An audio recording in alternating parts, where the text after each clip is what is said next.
What's going on, YouTube? This is like the third time I tried to make this video. But anyway, this is a video response to Stephen Cardell, Songs in Real Life Removed. And let me tell you some people, don't get mad at YouTube because the video got removed, because it wasn't them that removed it. It was the record company, Sony Music Entertainment, that removed that video. After 1 year, I think it was on YouTube for one whole year. But that's another thing, people. You can put your video up today, and 2 years from now, it can get hit with a claim because they just happen to find it 2 years later or 1 year later. So I mean, it's a legitimate claim by Sony Music Entertainment, and I don't know how you're gonna get the copyright strike taken off his account because it was a legitimate claim by Sony Music Entertainment, because the music was in there, even though it was just little excerpts of music. The songs were in the video, and I don't know how many songs he used from Sony Music, but it doesn't matter. They just heard, so they happened to come across the video and they heard their music in there, and they just, had YouTube to take it down or whatever. Hit it with a claim and it came down. That's basically how it worked, But usually when you put a video up, like I do DJ mixes on here, and they get detected as soon as they process. As soon as they hit the site and process, they get detected.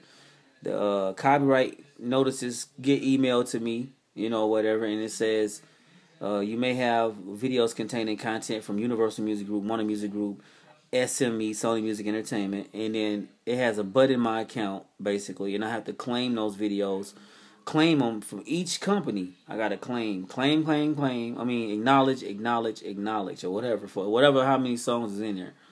And then that's it.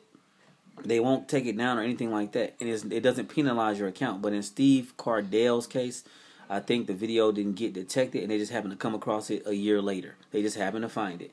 And this does happen, people. If you, like, I made a music production video on one of my other channels, Producers and DJs, and I was a Drake remix. And the remix got hit in February with a claim from Universal Music Group because it was the rapper's Drake's voice, and I made a beat or whatever. It was a remix or whatever, and they happened to come across it because it was titled Drake Remix on Native Instruments Machine or whatever. And that's how they found it, because I put Drake name right there in the damn song. So they found it and they claimed it, and I didn't get a copyright strike because I didn't put no ad on it. Now, had I claimed that video and said, and monetized it, I would have got hit with a claim as well. In Steve Cardell's case, he did not claim the video, he did not monetize it, but they still claimed it to get it taken down because they figured, hey, they probably knew he wasn't making no money because it wasn't no ad on that video, but the traffic from the video was making him money because people was subscribing or whatever, and he was getting a crap load of traffic because the video went viral. And everybody's seen that video on the internet, all over the internet. People have seen Steve Cardell's Songs of Real Life video.